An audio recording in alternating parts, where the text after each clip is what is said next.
ಪ್ರವ್ರಜಂತಮನುಪೇತಮಪೇತಕೃತ್ಯಂ ದ್ವೈಪಾಯನೋ ವಿರಹಕಾತರ ಆಜುಹಾವ ಪುತ್ರಾ ಇತಿ ತನ್ಮಯತಯಾ ತರವೋಪಿ ನೇದುಃ ತಂ ಸರ್ವಭೂತಹೃದಯಂ ಮುನಿಮಾನತೋಸ್ಮಿ ಯಸ್ಯಾನುಭಾವಮಖಿಲಶ್ರುತಿಸಾರಮೇಕಮಧ್ಯಾತ್ಮದೀಪಮತಿತಿತೀರ್ಷತಾಂ ತಮೋಂಧಂ ಸಂಸಾರಿಣಾಂ ಕರುಣಯಾಃ ಪುರಾಣಗುಹ್ಯಂ ತಂ ವ್ಯಾಸಸೂನುಮುಪಯಾಮಿ ಗುರುಂ ಮುನೀನಾಂ ನಾರಾಯಣಂ ನಮಸ್ಕೃತ್ಯ ನರಂ ಚೈವ ನರೋತ್ತಮಂ ದೇವೀಂ ಸರಸ್ವತೀಂ ವ್ಯಾಸಂ ತತೋ ಗ್ರಂಥಮುದೀರಯೇ.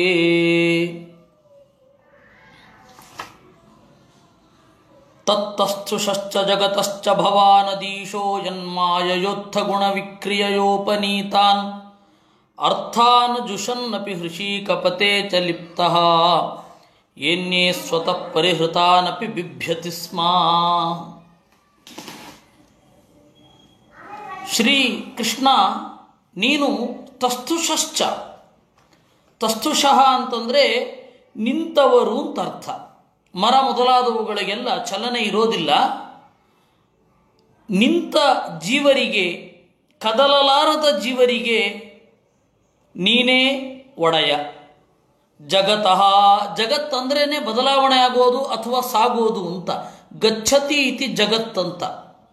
ಜಗತಃ ಬದಲಾಗುವ ಅಥವಾ ಸಾಗುವ ಎಲ್ಲ ಜೀವರಿಗೆ ನೀನು ಒಡೆಯ. ಅರ್ಥಾನ್ ಜುಷನ್ನಪಿ, ಆ ಎರಡೂ ತರಹದ ಜೀವರು ಸುಖ ದುಃಖ ಆಹಾರ ವಿಹಾರ ಮೊದಲಾದವುಗಳೆಲ್ಲವನ್ನೂ ಇಬ್ಬರೂ ಕೂಡ ಪಡಿತಾರೆ. ಮರ ಅದು ಕೂಡ ಸುಖವನ್ನು ಪಡೆಯುತ್ತೆ, ಅದಕ್ಕೂ ದುಃಖ ಆಗುತ್ತೆ.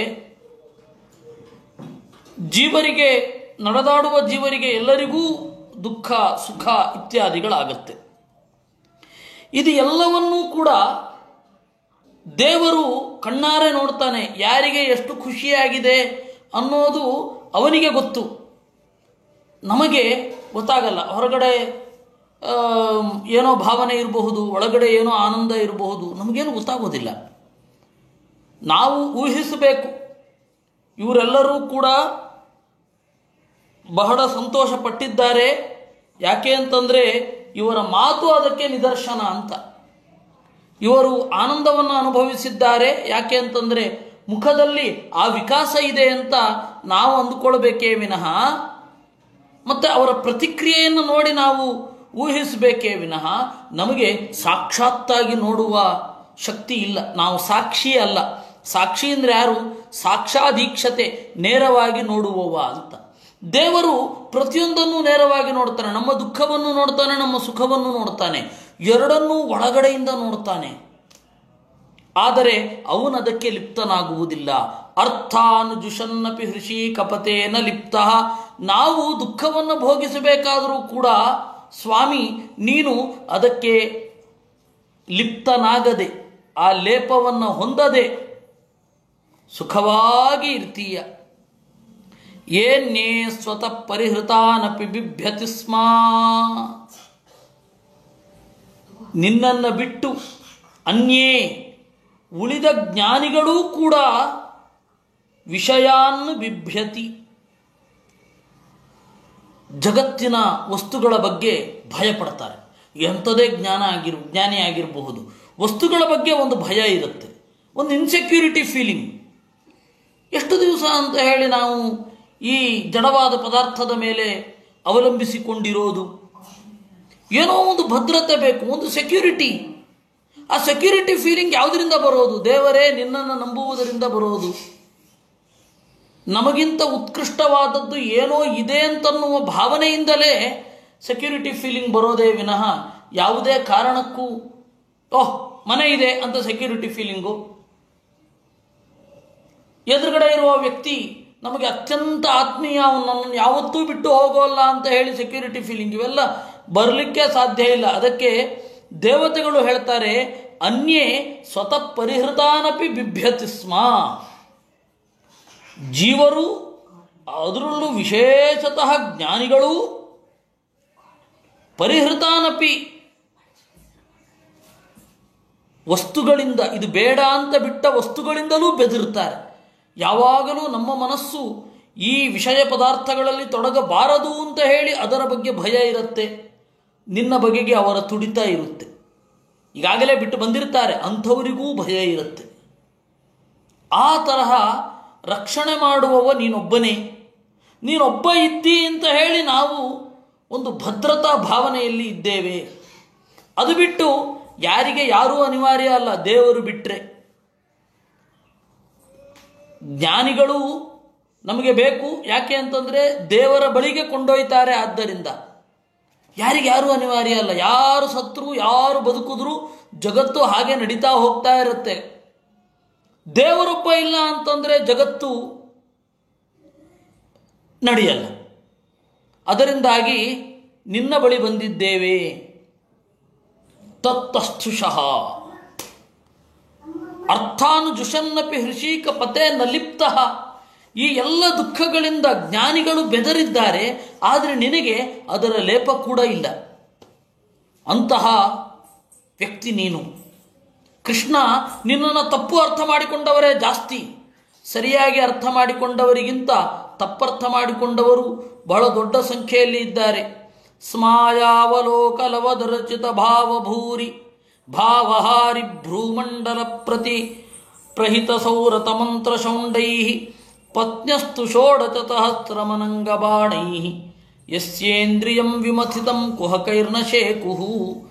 16,108 ಮಂದಿಯನ್ನು ಕೃಷ್ಣ ವಿವಾಹ ಆಗಿದ್ದಾನೆ ಅಂದರೆ ಅವನಲ್ಲಿರುವ ಕಾಮದ ಉತ್ಕಟತೆ ಯಾವ ಪರಿ ಇರಬೇಕು ಅಂತ ತಪ್ಪರ್ಥ ಮಾಡಿಕೊಂಡವರೇ ಜಾಸ್ತಿ. ಆದರೆ ಬೇರೆಯವರು ತಪ್ಪರ್ಥ ಮಾಡ್ಕೊಳ್ಳೋದಿರಲಿ, ಕೆಲವೊಮ್ಮೆ ಅವರೇ ತಪ್ಪರ್ಥ ಮಾಡಿಕೊಂಡಿದ್ರು. ನಿನ್ನ 16,100 ಮಂದಿ ಮಹಿಷಿಯರು ತಪ್ಪರ್ಥ ಮಾಡಿಕೊಂಡಿದ್ರು ನಿನ್ನನ್ನು. ದೇವರು ಅಂದರೆ ನಮ್ಮ ಕೈಗೊಂಬೆ ಅಂತ ಅಂದುಕೊಂಡಿದ್ರು ಅವರು. ಯಾರು? ಕೃಷ್ಣನನ್ನು ಬಯಸಿ ಸ್ತ್ರೀತ್ವವನ್ನು ಪಡೆದು ಆರಾಧನೆ ಮಾಡಿ ಮದುವೆ ಆದವರು. ದೇವರು ನಮ್ಮ ಗಂಡನಾಗಬೇಕು ಅಂತ ಬಯಸಿ ಅಗ್ನಿಯ ಮಕ್ಕಳು ತಪಸ್ಸು ಮಾಡಿ ಸ್ತ್ರೀತ್ವವನ್ನು ಪಡೆದು ಮತ್ತೆ ತಪಸ್ಸು ಮಾಡಿ 16,100 ಮಂದಿ ಜನ ಹುಟ್ಟಿದರು. ಹುಟ್ಟಿ ದೇವರನ್ನು ಮದುವೆ ಆದರು. ನರಕಾಸುರನ ಅರಮನೆಯಲ್ಲಿ ಸಂಯಮದಿಂದ ಇದ್ದು ವ್ರತದಿಂದಲೇ ಇದ್ದು ಗೆದ್ದರು. ಒಂದು ರೀತಿ ಸೀತೆ ತರಹ ಅಂತ ಇಟ್ಕೊಳ್ಳಿ. ಆದರೆ ಸೀತೆಯದ್ದು ಬೇರೆ, ಸೀತೆಯ ಆಕೃತಿ ಆಗಲಿ. ಇದು ನರಕಾಸುರನ ವಶದಲ್ಲಿ ಇದ್ದರು. ಇಲ್ಲಿ ಮದುವೆ ಆಗಿದ್ದ ರಾಮ, ಇಲ್ಲಿ ಮದುವೆ ಆಗಿರಲಿಲ್ಲ. 16,100 ಮಂದಿ ಅವರು ಕೃಷ್ಣನನ್ನು ಮೊದಲು ಮದುವೆ ಆಗಿರಲಿಲ್ಲ. ಹೀಗೆ ಬಯಸಿ ಮದುವೆಯಾದ ಇಷ್ಟು ಜನ ದೇವರನ್ನು ತಪ್ಪರ್ಥ ಮಾಡಿಕೊಂಡಿದ್ದರು. ತಮ್ಮ ಶೃಂಗಾರದ ಭ್ರೂವಿಲಾಸಗಳಿಂದ, ಕುಡಿ ಹುಬ್ಬ ಕುಣಿತದಿಂದ, ಮುಗುಡು ನಗೆಯ ಸೆಳೆತದಿಂದ, ಕುಡಿನಗೆಯ ಮಿಂಚಿನಿಂದ ಅವನನ್ನು ನಮ್ಮ ವಶದಲ್ಲಿ ಮಾಡ್ಕೊಂಡ್ಬಿಡಬಹುದು. ನೀವು ಬೇಕು ಅಂತ ಹೇಳಿ ಕಾತರಿಸಿ ಬರುವ ಹಾಗೆ ಮಾಡ್ಕೊಳ್ತೇವೆ ಅಂತ ಅವರು ಅಂದುಕೊಂಡಿದ್ರು. ಆದರೆ ನೀನು ನಿರ್ಲಿಪ್ತನಾಗಿ ಕುಳಿತಾಗ ಯಸ್ಯ ಇಂದ್ರಿಯಂ ವಿಮಥಿತುಂ ಕುಹಕೈರ್ನ ಶೇಕುಹು, ನಿನ್ನ ಮನಸ್ಸನ್ನು ಚಂಚಲಗೊಳಿಸಲಿಕ್ಕೆ ಅವ್ರ ಕೈಲಿ ಆಗಲಿಲ್ಲ. ಈ ತರಹದ ಸ್ವರೂಪಾನಂದವೇ ಮೈವೆತ್ತಂತೆ ಇದ್ದವನು ನೀನು ದೇವರೇ. ಯಸ್ಯೇಂದ್ರಿಯಂ ವಿಮಥಿತುಂ ಕುಹಕೈಹಿ ನ ಶೇಕುಹು. ಬಿಭ್ರತ್ತವಾಮೃತಕಥೋದವಃ ಸ್ತ್ರಿಲೋಕ್ಯಾಃ ಪಾದಾವನೇಜತರಿತ ಶಮಲಾನಿ ಹಂತುಂ ಆನುಶ್ರವಂ ಶ್ರುತಿಭಿರಂಗ್ರಿಜಮಂಗತಂಗೈಃ ತೀರ್ಥದ್ವಯಂ ಶುಚಿಷದಸ್ತದುಪಸ್ಪೃಶಂತಿ. 3 ಲೋಕವನ್ನು ನೀನು ಹೊತ್ತಿದ್ದಿ. 3 ಲೋಕ ಸಂಕಟಗೊಂಡಾಗ ಏನು ಮಾಡಬೇಕು? ನಿನ್ನ ಕಥೆಯನ್ನು ಕೇಳಬೇಕು. ತವ ಕಥೋದ ವಹಾಹ ನಿನ್ನ ಕಥೆಯೆಂಬ ಮೋಡಗಳು ಸುರಿಸುವ ಅಮೃತದ ಮಳೆಯಿಂದ ನಮ್ಮ ಬೇಗೆ ತಾಪ ಶಮನ ಆಗುತ್ತೆ. ಅಷ್ಟು ದೊಡ್ಡದು. ಪಾದಾವನೇಜ ಶರಿತಃ ಶಮಲಾನಿ ಹಂತುಂ. ನಾವು ಮಾಡುವ ಪಾಪ ಕಳಿಬೇಕು ಅಂತಂದರೆ ಎರಡು ದಾರಿ ಉಂಟು. ಒಂದು ನಿನ್ನ ಶಾಸ್ತ್ರ, ನಿನ್ನ ಕಥೆ, ಅದು ಕೂಡ ಗಂಗೆಯ ಹಾಗೆ. ಇನ್ನೊಂದು ನಿನ್ನ ಕಾಲಿನಿಂದ ಮೂಡಿ ಬಂದ ನಮ್ಮ ಭೌತಿಕ ಸ್ಪರ್ಶಕ್ಕೆ ಸಿಗುವ ಗಂಗೆ. ಇವೆರಡೂ ಕೂಡ ತೀರ್ಥದ್ವಯಂ. ಈ ಎರಡು ತೀರ್ಥಗಳು, ಒಂದು ಶಾಸ್ತ್ರ ಅನ್ನುವ ತೀರ್ಥ, ಇನ್ನೊಂದು ಹೊರಗಡೆಯ ನೀರಿನ ರೂಪದಲ್ಲಿರುವ ಗಂಗೆಯಿಂದ ಅಭಿಮನ್ಯಮಾನವಾದ ತೀರ್ಥ. ಇವೆರಡೂ ಕೂಡ ನಿನ್ನ ಅಡಿದಾವರಗಳಿಂದ ಹರಿದು ಬಂದದ್ದು ಮನಸ್ಸಿಗೆ ನೆಮ್ಮದಿಯನ್ನು ಶಾಂತಿಯನ್ನು ಕೊಡುತ್ತವೆ. ಅದೆರಡೂ ಬೇಕು. ಎರಡೂ ಇದ್ದರೆ ಏನಾಗತ್ತೆ, ನಾವು ಎರಡರಿಂದಲೂ ಕೂಡ ಮನಸ್ಸನ್ನು ತೊಳೆದುಕೊಂಡು ಪರಸ್ಪರ ಗಂಗೆಯಲ್ಲಿ ಸ್ನಾನ ಮಾಡಿ ಶಾಸ್ತ್ರವನ್ನು ಓದಬೇಕು ಅಂತನ್ನುವ ಬುದ್ಧಿ ಬರುತ್ತೆ. ಗಂಗೆಯಲ್ಲಿ ಸ್ನಾನ ಮಾಡಿ ಮನಸ್ಸು ತಿಳಿಯಾಗಿ ಶಾಸ್ತ್ರ ಅರ್ಥ ಆಗಲಿಕ್ಕೆ ಶುರು ಆಗುತ್ತೆ. ಹೊರಗಡೆಯ ತೀರ್ಥಕ್ಷೇತ್ರ ಯಾತ್ರೆ ಮಾಡೋದೇ ಒಳಗಡೆಯ ತೀರ್ಥ ನಮ್ಮನ್ನು ಮುಟ್ಟಲಿ ಅಂತ. ಹೀಗಾಗಿ ತೀರ್ಥದ್ವಯಂ ಶುಚಿಷದಃ ತ ಉಪಸ್ಪೃಶಂತಿ. ನಿನ್ನ ಅಡಿದಾವರಗಳನ್ನು ಮುಟ್ಟಬೇಕು ಅಂತಂದರೆ ಆ ಗಂಗೆ ಮತ್ತು ಈ ಶಾಸ್ತ್ರ ಎರಡೂ ಕೂಡ ಬೇಕು. ಇತ್ಯಭಿಷ್ಟೂಯ ವಿಬುಧೈ ಶೇಷ ಸತ್ಯಧೃತಿರ್ಮಹಾನ್ ಅಭ್ಯಭಾಷತ ಗೋವಿಂದಂ ಪ್ರಣಮ್ಯಾಂಬರಮಾಶ್ರಿತ. ಈ ರೀತಿ ದೇವತೆಗಳೆಲ್ಲ ಬೇರೆ ಬೇರೆ ಬೇರೆ ಬೇರೆ ರೀತಿಯಲ್ಲಿ ಸ್ತೋತ್ರ ಮಾಡಿದಾಗ ಸತ್ಯಧೃತಿ, ಬ್ರಹ್ಮದೇವರನ್ನು ಸತ್ಯಧೃತಿ ಅಂತ ಕರೀತಾರೆ. ಆ ಬ್ರಹ್ಮದೇವರು ಗೋವಿಂದಂ ಪ್ರಣಮ್ಯ, ಪರಮಾತ್ಮನಿಗೆ ನಮಸ್ಕಾರ ಮಾಡಿ ಹೇಳಿದರಂತೆ, ಬ್ರಹ್ಮೋವಾಚ ಭೂಮೇರ್ಭಾರಾವತಾರಾಯ ಪುರಾ ವಿಜ್ಞಾಪಿತ ಪ್ರಭೋ ತ್ವಮಸ್ಮಾಭಿರಶೇಷಾತ್ಮನ್ ತತ್ಥತೈವೋಪಪಾದಿತಂ. ಸ್ವಾಮಿ, ಅಸುರರು ಜಾಸ್ತಿಯಾಗಿದ್ದರು, ಭೂದೇವಿಗೆ ಮಾನಸಿಕವಾದ ಒತ್ತಡವನ್ನು ಹೇರಿದ್ರು. ಆಗ ನಾವೆಲ್ಲ ನಿನ್ನನ್ನು ಬಂದು ಬೇಡಿಕೊಂಡೆವು, ಸ್ವಾಮಿ ನೀನು ಈ ಭೂಮಿಯಲ್ಲಿ ಕಾಣಿಸಿಕೊಂಡು ಆ ಭಾರವನ್ನು ಇಳುಹು ಅಂತ. ನೀನು ಹಾಗೆ ಮಾಡಿದೆ, ನಾವು ಬೇಡಿಕೊಂಡ ಹಾಗೆ ನೀನು ಮಾಡಿದ್ದೆ. ಧರ್ಮಶ್ಚ ಸ್ಥಾಪಿತ ಸತ್ಸು ಸತ್ಯಸಂಧೇಶು ವೈತ್ವಯ ಕೀರ್ತಿಶ್ಚ ದಿಕ್ಷು ವಿಕ್ಷಿಪ್ತ ಸರ್ವಲೋಕಮಲಾಪಹ. ಸಜ್ಜನರಿಗೆ ಧರ್ಮದ ರಹಸ್ಯವನ್ನು ನೀನು ತಿಳಿಸಿರುವೆ. ಕೀರ್ತಿಶ್ಚ ದಿಕ್ಷು ವಿಕ್ಷಿಪ್ತ, ನೀನು ಕೆಲಸ ಮಾಡಿದ್ದರ ಮೂಲಕ ನಿನ್ನ ಕೀರ್ತಿ ಎಲ್ಲೆಡೆ ಹರಡುವಂತೆ ಮಾಡಿದೆ. ಅದು ಸರ್ವಲೋಕ ಮಲಾಪಹ, ಎಲ್ಲ ಲೋಕಗಳ ಮಲ ಪಾಪವನ್ನು ಪರಿಹಾರ ಮಾಡುವಂಥದ್ದು. ನೀನು ಕ್ರಿಯೆ ಮಾಡದೆ ಹೋಗಿದ್ದಿದ್ರೆ ಏನನ್ನು ಧ್ಯಾನ ಮಾಡುವುದು? ಧ್ಯಾನ ಅಂದರೆ ಧ್ಯೈ ಚಿಂತಾಯಾಮ್ ಅಂತ ಧಾತು, ಚಿಂತನೆ ಮಾಡೋದು ಅಂತ ಅರ್ಥ. ನೀನು ಕ್ರಿಯೆಯೇ ಮಾಡದೆ ಹೋದರೆ ಏನು ಚಿಂತನೆ ಮಾಡೋದು? ಈ ಶಿವರಾಮ ಕಾರಂತರು ಏನೇನೋ ಪ್ರಶ್ನೆ ಹಾಕೋದು. ಏನು ಪ್ರಶ್ನೆ ಹಾಕೋದು? ದೇವರು ರಾವಣನನ್ನು ಕೊಲ್ಲಬೇಕಾದ್ರೆ ಇಷ್ಟು ಬಂದು ಇಷ್ಟು ಒದ್ದಾಡಬೇಕಾಯ್ತಾ? ಕಂಸನನ್ನು ಕೊಲ್ಲಬೇಕು ಅಂದರೆ ಇಷ್ಟು ಒದ್ದಾಡಬೇಕಾಯ್ತಾ? ಮರವೊಂದು ತನ್ನಲ್ಲಿ ಮೂಡಿದ ಒಂದು ಎಲೆಯನ್ನು ಬೀಳಿಸಬೇಕು ಅಂತ ಇಡೀ ಮರ ಕುಣಿಯುತ್ತಾ? ಇಲ್ಲ ತಾನೇ ಅಂತ. ಹೌದು, ದೇವರು ವೈಕುಂಠದಲ್ಲೇ ಕುಳಿತು ಇವನಿಗೆ ಹಾರ್ಟ್ ಅರೆಸ್ಟ್ ಮಾಡಿಸಿಬಿಟ್ರೆ ರಾವಣನಿಗೆ ನಾವೇನು ಧ್ಯಾನ ಮಾಡೋದು? ನಮಗೇನು ಗೊತ್ತಾಗತ್ತೆ? ಏನು ಗೊತ್ತಾಗಲ್ಲ. ಕಂಸನಿಗೆ ಹಾರ್ಟ್ ಅರೆಸ್ಟ್ ಆಗಿ ಬದುಕುಳಿಯಲಿಲ್ಲ ಅಂತ ಹೇಳಿ ನಾಳೆ ಪೇಪರಲ್ಲಿ ಬಂದ್ಬಿಡುತ್ತೆ, ಮುಗಿದೋಯ್ತು, ಇನ್ನೇನಿದೆ. ಅದರಿಂದಾಗಿ ದೇವರು ಕ್ರಿಯೆಗಳನ್ನು ಇಲ್ಲಿ ಬಂದು ಮಾಡೋದು ನಮ್ಮ ಮೇಲಿನ ಕರುಣೆಯಿಂದ. ಅವನು ಅಲ್ಲಿಂದಲೇ ಎಲ್ಲ ಮಾಡಿಬಿಡಬಹುದು. ಅದನ್ನು ಬ್ರಹ್ಮಸೂತ್ರದಲ್ಲಿ ಹೇಳಿದ್ದು ಆಧ್ಯಾನಾಯ ಪ್ರಯೋಜನಾಭಾವ ಅಂತಿದ್ದು ಬ್ರಹ್ಮಸೂತ್ರದ ಪ್ರಮೇಯ. ಆಧ್ಯಾನಾಯ, ದೇವರು ಧ್ಯಾನ ಮಾಡಲಿಕ್ಕಾಗಿ ಇಲ್ಲಿ ಬಂದು ಈ ತರಹದ ಕ್ರಿಯೆಗಳನ್ನು ಮಾಡಿದಂತೆ ಮಾಡಿ ಆಮೇಲೆ ಆ ಎಲ್ಲ ಪ್ರಯೋಜನವನ್ನು ತಂದು ಕೊಡ್ತಾನೆ. ಅದಿಲ್ಲ ಅಂತ ಹೇಳಿದ್ರೆ ದೇವರಿಗೆ ಇದು ಮಾಡಿ ಏನು ಪ್ರಯೋಜನ ಇಲ್ಲ. ರಾವಣನನ್ನು ಕೊಂದು ಯಾವ ಪ್ರಯೋಜನವೂ ಇಲ್ಲ ದೇವರಿಗೆ. ಕಂಸನನ್ನು ಕೊಂದು ಯಾವ ಪ್ರಯೋಜನವೂ ಇಲ್ಲ. ಸಜ್ಜನರನ್ನು ಉದ್ಧಾರ ಮಾಡಿ ಯಾವ ಪ್ರಯೋಜನವೂ ಇಲ್ಲ. ಆದರೆ ಕರುಣೆಯಿಂದ ಮಾಡ್ತಾನೆ. ಸರಿ, ಕರುಣೆಯಿಂದ ಮಾಡೋದನ್ನು ಅಲ್ಲಿಂದಲೇ ಮಾಡಬಹುದಲ್ಲ ಅಂದರೆ ಧ್ಯಾನ ಮಾಡಲಿಕ್ಕೆ ಅನುಕೂಲ ಆಗಬೇಕು ಅಂತ ಉದ್ದೇಶ ಅಷ್ಟೇ, ಇನ್ನೇನಿಲ್ಲ. ಈ ಹಿನ್ನೆಲೆಯಲ್ಲಿ ನೀನು ಸರ್ವಲೋಕ ಮಲಾಪಹ ದೇವರು ಕ್ರಿಯೆ ಮಾಡಿದ ಅಂದರೆ ನಾವೇನು ಮಾಡ್ತೇವೆ? ದೇವರ ಕ್ರಿಯೆಯನ್ನು ನೆನೀತೇವೆ. ನಮ್ಮ ಪಾಪ ಒಂದು ಸ್ವಲ್ಪ ಪರಿಹಾರ ಆಗುತ್ತೆ. ಅದರಿಂದಾಗಿ ನೀನು ಮಾಡಿದೆ ಸ್ವಾಮಿ. ಅವತೀರ್ಯ ಯದೋರ್ವಂಶೇ ಬಿಭ್ರದ್ರೂಪಮನುತ್ತಮಂ ಕರ್ಮಣ್ಯುದಾಮವೃತ್ತಾನಿ ಹಿತಾಯ ಜಗತೋ ಕೃತಾ. ಯದುವಿನ ವಂಶದಲ್ಲಿ ಅವತರಿಸಿ ಅನುತ್ತಮವಾದ ರೂಪವನ್ನು ತಳೆದು ಅದ್ಭುತವಾದ ಕರ್ಮಗಳನ್ನು ನೀನು ಮಾಡಿದೆ. ಯಾಕೆಂದರೆ ಜಗತೋ ಹಿತಾಯ, ಜಗತ್ತಿನ ಒಳಿತಿಗಾಗಿ. ಯಾನಿತೇ ಚರಿತಾನೀಶ ಮನುಷ್ಯ ಸಾಧವ ಕಲೌ ಶೃಣ್ವಂತ ಕೀರ್ತಯಂತಶ್ಚ ತರಿಷ್ಯಂತ್ಯಂಜಸಾ ತಮಃ.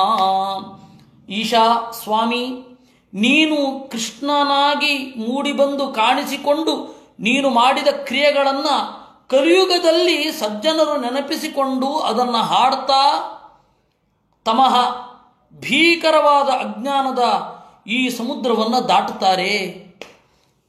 ಯದುವಂಶೇವತೀರ್ಣಸ್ಯ ಭವತಃ ಪುರುಷೋತ್ತಮ ಶರಚ್ಛತಂ ವ್ಯತೀಯಾಯ ಪಂಚವಿಂಶಾಧಿಕಂ ಪ್ರಭೋ.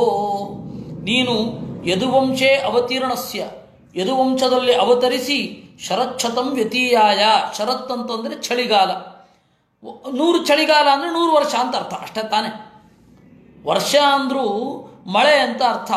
ನಾವಿಲ್ಲಿ 3 ವರ್ಷ ಆಯಿತು 10 ವರ್ಷ ಆಯಿತು ಅಂತ ಹೇಳ್ತೇವಲ್ಲ, ಮಳೆ ಅಂತಲೇ ಅರ್ಥ. 100 ಮಳೆಗಾಲ ಅಂದರೆ ಒಂದು ಮಳೆ ಅಂದರೆ 1 ವರ್ಷ ಆಗುತ್ತೆ. ಅಂದರೆ ಮಳೆ ಜೊತೆಗೆ ಬಿಸಿಲು ಚಳಿಯನ್ನು ಸೇರಿಸಿಕೊಂಡು ಹೇಳೋದು. ಅದನ್ನು ಉಪಲಕ್ಷಣ ಅಂತ ಕರೀತಾರೆ. ಕೆಲವೊಮ್ಮೆ ಹಾಗಾಗತ್ತೆ. ಕಾಗೆಯಿಂದ ಮೊಸರನ್ನು ರಕ್ಷಿಸು ಅಂತ ಹೇಳಿದ್ರೆ ಕಾಗೆ ಬಂದರೆ ಮಾತ್ರ ರಕ್ಷಿಸ್ತೀನಿ, ಬೆಕ್ಕು ಕುಡ್ಕೊಂಡು ಹೋಗಲಿ ಅಂತ ಹೇಳಲಿಕ್ಕಿಲ್ಲ. ಕಾಗೆ ಅಂತಂದರೆ ಕಾಗೆ ಮತ್ತು ಇತರ ಪ್ರಾಣಿಗಳು ಅಂತ. ಹಾಗೆ ವರ್ಷ ಅಂತಂದರೆ ಮಳೆ ಮತ್ತು ಇತರ 1 ವರ್ಷ ಆಯಿತು ಅಂದರೆ ಪೂರ್ಣ ಆಯಿತು ಅಂತ. ವರ್ಷ ಅಂದರೂ ಮಳೆ ಅಂತ ಅರ್ಥ. ತಥಾಚ ಶರಚ್ಛತಂ 100 ಚಳಿಗಾಲ ಕಳೆಯಿತು ಅಂತಂದರೆ 100 ವರ್ಷ ಆಯಿತು ಅಂತ. ಆಮೇಲೆ ಒಂದು ಕೋಡುಂಟು, ಪಂಚವಿಂಶಾಧಿಕಂ, 25 ಸೇರಿಕೊಂಡು 25 ಕೂಡಿಸು 100, 125. ಕೃಷ್ಣ ಬಂದು 125 ವರ್ಷ ಆಯಿತು, ಎಲ್ಲ ತೀರ್ಮಾನ ಮಾಡ್ಬಿಟ್ರು. ಸರಿ, ಅದಕ್ಕೆ ಅನುಗುಣವಾಗಿ ಜಾತಕ ಕೂಡ ಬರೆದು ಬಿಟ್ರು. ಕೃಷ್ಣನಿಗೆ 125 ವರ್ಷ ಆಯಿತು, ಕೃಷ್ಣನ ಜಾತಕ ಹೀಗಿದೆ ಹೀಗಿದೆ ಅಂತ ಹೇಳಿ ಜಾತಕನೂ ಬರೆದು ಬಿಟ್ರು. ಎಷ್ಟೋ ಬಾರಿ ನಾವು ಈಗ ಅನುಸರಿಸುವ ಏನು ಜಾತಕವನ್ನು ಹೇಳುವ ಗ್ರಂಥ ಇದೆಯಲ್ಲ, ಅದು ಯಾವುದು ಕೂಡ ಅಲ್ಲಿ ಅನ್ವಯ ಆಗಲ್ಲ. ಕೃಷ್ಣ ರಾಮ ಇವ್ರದ್ರಲ್ಲಿ ಅನ್ವಯ ಆಗೋಲ್ಲ, ಇನ್ನೂ ಉಲ್ಟಾನೇ ಆಗತ್ತೆ. ಇರಲಿ, ಅದು ನಂತರ ಯೋಚನೆ ಮಾಡಬೇಕಾದ ಸಂಗತಿ. ಆಮೇಲೆ ಇನ್ನೂ ಏನು ಪ್ರಾಬ್ಲಮ್ಮು ಅಂತಂದರೆ ಅಪರ್ವಣಿ ಗ್ರಹಗ್ರಸ್ತಂ ಅಂತೆಲ್ಲ ಬರುತ್ತೆ. ಹುಣ್ಣಿಮೆ ಅಲ್ಲದ ಅಮಾವಾಸ್ಯೆ ಅಲ್ಲದ ದಿವಸಗಳಲ್ಲಿ ಗ್ರಹಣ ಆಯಿತು ಅಂತ. ಹುಣ್ಣಿಮೆ ಅಮಾವಾಸ್ಯೆ ಅಲ್ಲದ ದಿನಗಳಲ್ಲಿ ಗ್ರಹಣ ಆಯಿತು ಅಂತ ಬರುತ್ತೆ.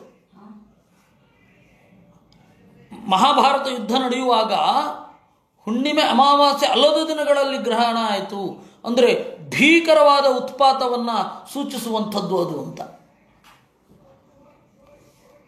ಈ ತರಹ ಎಲ್ಲ ಸಮಸ್ಯೆಗಳಿದೆ. ಅದರಿಂದಾಗಿ ನಾವು ಈ ಜಾತಕವನ್ನು ಇಟ್ಟುಕೊಂಡು ಕೃಷ್ಣನನ್ನು ಅಳಿಲಿಕ್ಕೆಲ್ಲ ಆಗಲ್ಲ. ಇರಲಿ, ಆದರೂ 125 ವರ್ಷ ಅಂತ ಬರೆದು ಬಿಟ್ರು. 125 ವರ್ಷ ಅಂತ ಪುರಾಣದಲ್ಲಿದ್ದದನ್ನು ಒಪ್ಪಿಕೊಂಡು ಬಿಟ್ಟರೆ, ಮಹಾಭಾರತದಲ್ಲಿ 131 ಅಥವಾ 135ನೇ ಅಧ್ಯಾಯದಲ್ಲಿ ಆದಿಪರ್ವದಲ್ಲಿ ಕೃಷ್ಣ ಅರ್ಜುನನ ಸಮಕಾಲೀನ ಅಂತ ಬರುತ್ತಲ್ಲ, ಅದು ಬಿದ್ದು ಹೋಗುತ್ತೆ. ಬಹಳ ಸಂಕಟಕ್ಕಿಟ್ಕೊಳ್ತು. ಈ ಮಾತಿಗೆ ಏನರ್ಥ? ಕೃಷ್ಣ ಅವತಾರ ಮಾಡಿ 125 ವರ್ಷ ಆಯಿತು ಅಂದರೆ ಏನದು? ಅದಕ್ಕೆ ಮಧ್ವಾಚಾರ್ಯರು ಹೇಳಿದ್ರು, ವತ್ಸರಾಣಾಂ ಶತಂಚೈವ ಋತೂನಾಂ ಪಂಚವಿಂಶಕಂ. ಅಲ್ಲಿ 25 ಕೂಡಿಸು ಅಂತ ಹೇಳ್ಬೇಕಾದ್ರೆ ಕೂಡಿಸ್ಬೇಕಾದ್ರೆ ಅದು ಬೇರೆನೇ ಆಗಿರ್ಬೇಕಲ್ವಾ? ಕೂಡಿಸ್ಬೇಕಾದ್ರೆ ಅದು ಬೇರೆ ಆಗಿರಬೇಕು. ಆದ್ದರಿಂದಾಗಿ ಇದನ್ನು ಋತು ಅಂತ ತೆಗೆದುಕೋ. 25 ಋತು ಅಂತಂದರೆ 4 ವರ್ಷ ಆಗುತ್ತೆ.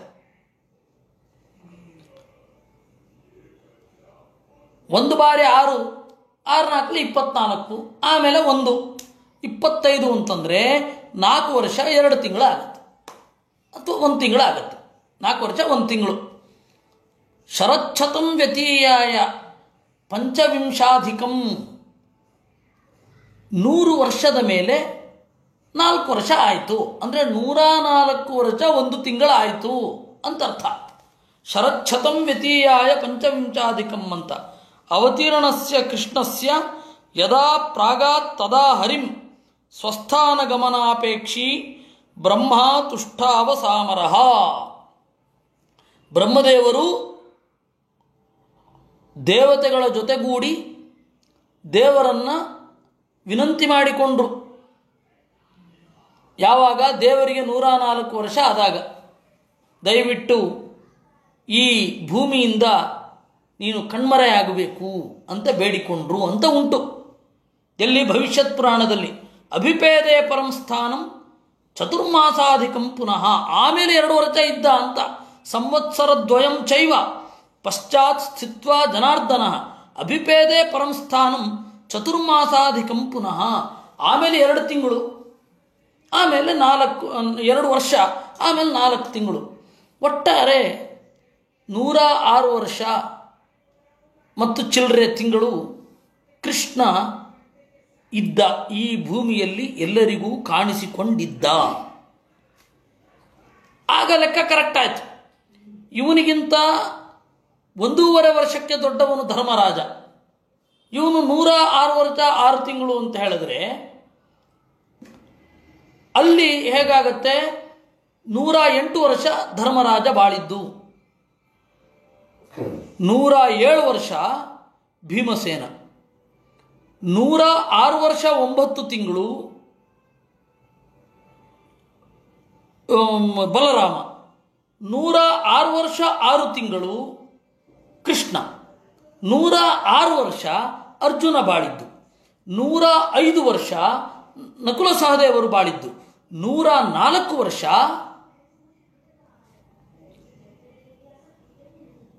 ದ್ರೌಪದಿ ಬಾಳಿದ್ದು. ಅವರು ಕಣ್ಮರೆಯಾದರು. 70ನೇ ವಯಸ್ಸಿನಲ್ಲಿ ರಾಜ್ಯ ಸಿಕ್ಕಿತು, 36 ವರ್ಷ ರಾಜ್ಯಭಾರ ಮಾಡಿದ್ರು. ಲೆಕ್ಕ ಕರೆಕ್ಟ್ ಆಗತ್ತೆ. ಅವನಿಗೆ 72, ಧರ್ಮರಾಜನಿಗೆ 72 ರಾಜ್ಯ ಸಿಕ್ಕಾಗ 36 ವರ್ಷ ಅಂದರೆ 108. ಕರೆಕ್ಟ್ ಆಗುತ್ತೆ, ಲೆಕ್ಕ ಎಲ್ಲ ಪರ್ಫೆಕ್ಟ್ ಆಗುತ್ತೆ. ಆಚಾರ್ಯರು ಈ ಸಮಾಧಾನವನ್ನು ಕೊಟ್ಟಿದ್ದರಿಂದ. ಇಲ್ಲ ಅಂತಂದರೆ ಈ ಮಹಾಭಾರತಕ್ಕೂ ಈ ಭಾಗವತಕ್ಕೂ ಸಂಬಂಧವೇ ಇಲ್ಲ ಅಂತಾಗಿ ಎರಡನ್ನೂ ಬಿಟ್ಟುಬಿಡುವಂತಹ ಪರಿಸ್ಥಿತಿ ಬರುತ್ತೆ. ಆಚಾರ್ಯರು ಈ ಲೆಕ್ಕವನ್ನು ನಮಗೆ ಹೊಂದಿಸಿ ಕೊಟ್ಟರು.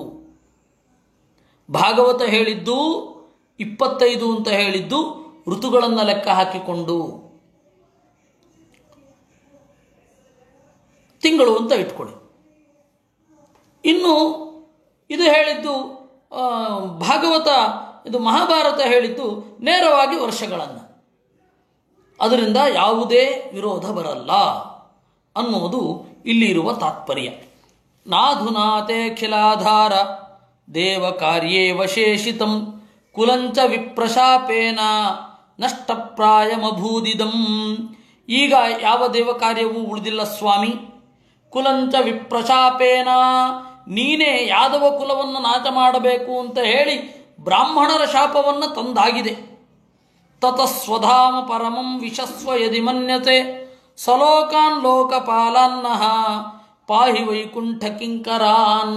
ಇನ್ನು ಈ ಭೂಲೋಕದಿಂದ ನಿನ್ನ ಮನೆಗೆ ತೆರಳತಕ್ಕದ್ದು ಅದು ನೀನು ಬಯಸಿದರೆ, ನಾವು ಇದು ಆರ್ಡರ್ ಅಲ್ಲ, it is not on order. ಯದಿ ಮನ್ಯಸೆ, ನಿನಗೆ ಒಪ್ಪಿಗೆ ಇದ್ದರೆ ತೆರಳಬಹುದು. ಸಲೋಕಾನ್ ಲೋಕಪಾಲನ್ನಃ ಪಾಹಿ ವೈಕುಂಠ ಕಿಂಕರಾನ್, ನಮ್ಮೆಲ್ಲರನ್ನ ನೀನು ರಕ್ಷಿಸಬೇಕು ಅಂತ ಹೇಳಿ ಬ್ರಹ್ಮದೇವರು ಮಾತನ್ನು ನಿಲ್ಲಿಸಿದರು. ಆಗ ದೇವರು ಹೇಳಿದ ಭಗವಾನುವಾಚ ಅವಧಾರಿತಮೇತನ್ಮೇ ಯದಾರ್ಥ ವಿಬುಧೇಶ್ವರ ಕೃತಂ ವಕ್ಕಾರ್ಯಮಖಿಲಂ ಭೂಮಿರ್ಭಾರೋವತಾರಿತಃ ಅವಧಾರಿತಂ ಏತತ್. ನೀನು ಹೇಳಿದಂತೆ ಹೌದು, ಎಲ್ಲವೂ ಆಗಿದೆ, ನಾನು ನಿಶ್ಚಯ ಮಾಡಿದ್ದೇನೆ. ಕೃತಂ ವಕ್ಕಾರ್ಯಮಖಿಲಂ, ಎಲ್ಲ ಕೆಲಸಗಳೂ ಮುಗಿದಿದೆ. ಭೂಮಿರ್ಭಾರೋವತಾರಿತಃ, ಭೂಮಿಯ ಭಾರ ಇಳಿದಿದೆ. ತದಿದಂ ಯಾದವ ಕುಲಂ ವೀರ್ಯ ಶೌರ್ಯ ಶ್ರಿಯೋದ್ಧತಂ ಲೋಕಂ ಜಿಗೃಕ್ಷತ್ಯುರ್ಧ್ವಂ ಮೇ ವೇಲಾಮಿವ ಮಹಾರ್ಣವಃ.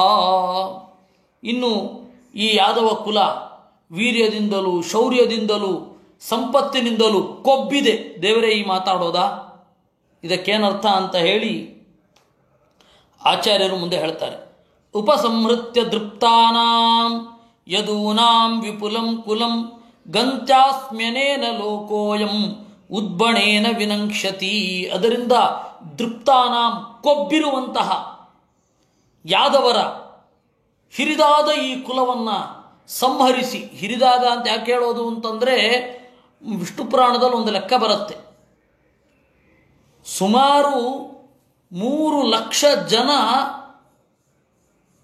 ಯಾದವರ ಸಂಖ್ಯೆಯನ್ನು ಹೇಳಬೇಕಾದ್ರೆ 3 ಲಕ್ಷ ಜನ ಯಾರು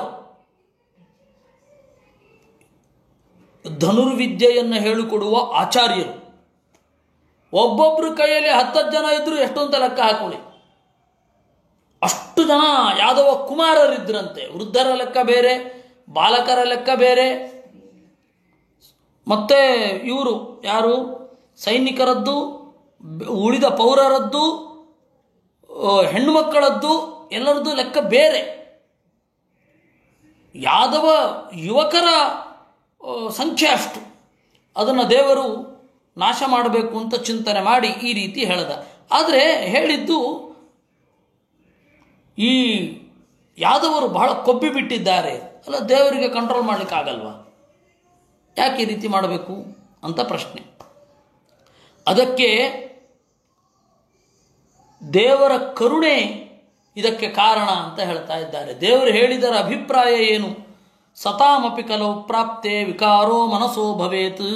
ಕಲಿಯುಗದಲ್ಲಿ ಸಜ್ಜನರ ಮನಸ್ಸು ಕೂಡ ವಿಕಾರ ಆಗುತ್ತೆ. ಅಲ್ಪ ಸ್ವಲ್ಪ ದೌರ್ಬಲ್ಯಗಳು ಸಜ್ಜನರಲ್ಲಿ ಕಂಡು ಬಂದು ಕೂಡಲೇ ಇವರು ಸಜ್ಜನರೇ ಅಲ್ಲ ಅಂತ ತೀರ್ಮಾನ ಮಾಡಬಾರದು. ಸತಾಮಪಿ ಕಲೌ ಪ್ರಾಪ್ತೆ ವಿಕಾರೋ ಮನಸೋ ಭವೇತ್ ತಸ್ಮಾತ್ ಯದೂಂಶ್ಚ ಸಂಜಹರೆ ನೈತೆ ಸ್ಯು ಪಾಪಿನ ಸ್ಥಿತಿ. ಅದಕ್ಕೆ ಯಾದವರು ಎಲ್ಲರೂ ದೇವತಾಂಶ ಸಂಭೂತರು. ಅವರು ಕಲಿಯುಗದಲ್ಲಿದ್ದು ಅವರ ಮನಸ್ಸು ವಿಕಾರಗೊಳ್ಳೋದು ಬೇಡ ಅನ್ನುವ ದೃಷ್ಟಿಯಿಂದ ದೇವರೇನು ಮಾಡಿದ? ಪೂರ್ತಿಯಾಗಿ ನಾಶ ಮಾಡಿದ. ಇದು ಸಂಹಾರದ ಹಿಂದೆ ಇರುವ ದೇವರ ಕರುಣೆ. ನಮಗೆ ಸಂಹಾರ ಕಾಣುತ್ತೆ, ಆ ಸಂಹಾರದ ಹಿಂದೆ ಇರುವ ದೇವರ ಕರುಣೆ ಕಾಣೋದಿಲ್ಲ. ಯಾಕೆ ಅಂದರೆ ಅದು ನಮ್ಮ ತಪ್ಪು, ನಮ್ಮ ಸಮಗ್ರ ದರ್ಶನ ಇಲ್ಲ ನಮಗೆ. ಪುನರ್ಲೋಕ ವಿವೃದ್ಧ್ಯರ್ಥಂ ಔತ್ತರೇಯಾದಿಕಾನ್ ಹರಿ ಆವಿಶ್ಯ ರಕ್ಷಾಮಕರೋತ್ ಜಗತ ಪುರುಷೋತ್ತಮ. ಮುಂದೆ 1000 ವರ್ಷಗಳ ತನಕ ಔತ್ತರೇಯಾದಿಕಾನ್ ಪರೀಕ್ಷಿದ್ರಾಜ ಮೊದಲಾದವರ ಒಳಗಡೆ ವಿಶೇಷವಾಗಿ ಸನ್ನಿಹಿತನಾಗಿದ್ದು ರಕ್ಷಣೆ ಮಾಡಿದ. ಪೂರ್ತಿಯಾಗಿ ಎಲ್ಲರನ್ನ ಕೈ ಬಿಡಲಿಲ್ಲ. ಸ್ವಾತ್ಮನಃ ಸಹಯಾನೇನ ಪುರುಷಾರ್ಥೋದಿಕೋ ಭವೇತ್ ಇತ್ಯನುಗ್ರಹ ಬುದ್ಧ್ಯಾಚ ಸಂಜಹರೆ ಸ್ವಕುಲಂ ಪ್ರಭು. ಇನ್ನೊಂದು ಕಾರಣ ಇತ್ತು ಅಂತ ಹೇಳ್ತಾರೆ. ಏನು? ತನ್ನ ಜೊತೆಗೂಡಿ ಇವರು ತೆರಳಿದರೆ ಇವರಿಗೆ ಮೋಕ್ಷದಲ್ಲಿ ಸುಖ ವಿಶೇಷ ಆಗುತ್ತೆ ಎನ್ನುವ ಅನುಗ್ರಹದ ಕಾರಣದಿಂದ ತನ್ನ ಜೊತೆಗೆ ಹುಟ್ಟಿದ್ದ ಎಲ್ಲರನ್ನೂ ನಾಶ ಮಾಡಿದ. ಇದು ದೇವರ ಅಭಿಪ್ರಾಯ. ಅವನು ಹೇಳಿದ್ದು ಹೇಗೆ? ಶ್ರಿಯೋದ್ಧತಂ ಅಂತಂದ. ವೀರ್ಯದಿಂದಲೂ ಶೌರ್ಯದಿಂದಲೂ ಸಂಪತ್ತಿನಿಂದಲೂ ಮೀರಿರುವ ಯಾದವರನ್ನು ನಾನು ನಾಶ ಮಾಡ್ತೇನೆ. ಅದರ ಅಭಿಪ್ರಾಯ ಮುಂದಾಗಬಾರದು ಅಂತ ಅಷ್ಟೇ, ಇನ್ನೇನಿಲ್ಲ. ಯಾದವರನ್ನು ಕೆಟ್ಟವರು, ಯಾದವರು ಕಡೆಗೆ ದಾರಿ ತಪ್ಪಿದರು ಅಂತ ತಿಳಿಯಬೇಕಾದ್ದಿಲ್ಲ. ದಾರಿ ತಪ್ಪಬಾರದು ಅಂತ ದೇವರು ಈ ರೀತಿ ಮಾಡಿದ್ದು ಅನ್ನೋದನ್ನು ಮನಸ್ಸಿನಲ್ಲಿ ಇಟ್ಕೊಳ್ಬೇಕು. ಯಾಕೆ ಆಚಾರ್ಯರು ಇದನ್ನು ಹೇಳಿದ್ರು ಅಂತಂದರೆ, ನಾವು ನಮಗಿಂತ ಮಿಗಿಲಾಗಿರುವ, ನಮಗಿಂತ ಯೋಗ್ಯತೆಯಲ್ಲಿ ಮಿಗಿಲಾದವರ ಬಗ್ಗೆ ಅಸಡ್ಡೆಯನ್ನು, ಅವಮಾನವನ್ನು ತಳೆಯಬಾರದು. ಆದ್ದರಿಂದ ಒಂದೊಮ್ಮೆ ಇವಾಗ ದೇವತೆಗಳ ದೋಷವನ್ನು ತಿಳಿಯೋದು ಯಾಕೆ ಅಂತಂದರೆ, ದೇವರ ಸರ್ವೋತ್ತಮತ್ವವನ್ನು ತಿಳಿಯೋದಕ್ಕಷ್ಟೇ, ಬೇರೆ ಅಲ್ಲ. ಎಲ್ಲವೂ ಅಷ್ಟೆ. ಅದು ಯಾವುದೇ ಆಗಲಿ, ನಾವು ಗ್ರಂಥದಲ್ಲಿ ನಾವು ನಮ್ಮ ಹಿರಿಯರ ಗ್ರಂಥಗಳನ್ನು ನೋಡುವಾಗ ನಮಗೆ ಅಭಿಪ್ರಾಯ ಸರಿ ಬರೋಲ್ಲ ಅಂತಂದರೆ, ಮಧ್ವಾಚಾರ್ಯರ ಸರ್ವಜ್ಞತ್ವಕ್ಕೆ ಪೋಷಕ ಆಗಿರಬೇಕು ಆ ಅಭಿಪ್ರಾಯವೇ ವಿನಃ ಬೇರೆ ಯಾವುದೂ ಅಲ್ಲ. ಇದು ಎಚ್ಚರದಲ್ಲಿ ಇರಬೇಕು. ಅದಕ್ಕಾಗಿ ಮಧ್ವಾಚಾರ್ಯರು ಹೇಳಿದ್ರು, ಯಾದವರನ್ನು ಅಸಡ್ಡೆಯಿಂದ ಕಾಣಬೇಡಿ, ದೇವರ ಜೊತೆಗೆ ಇದ್ದು ಕೆಲಸ ಮಾಡಿದವರು, ದೇವರ ಜೊತೆಗಿದ್ದು ನಡೆದವರು, ದೇವರ ಜೊತೆಗಿದ್ದು ಭೂಮಿಗೆ ಬಂದವರು, ಇವ್ರ ಬಗ್ಗೆ ಅಸಡ್ಡೆ ಬೇಡ. ಅದು ಸಾಧನೆಯಲ್ಲಿ ಅಡ್ಡಿಯಾಗತ್ತೆ ಆ ಅಸಡ್ಡೆ. ಅದರಿಂದಾಗಿ ನೀವು ಈ ರೀತಿ ತಿಳ್ಕೊಳ್ಳಿ ಎಂದರು. ಇಲ್ಲ ಅಂದರೆ ಯಾದವರನ್ನು ಅವಮಾನ ಮಾಡ್ತಾ ಕೂತ್ರೆ ಗತಿ ಏನು?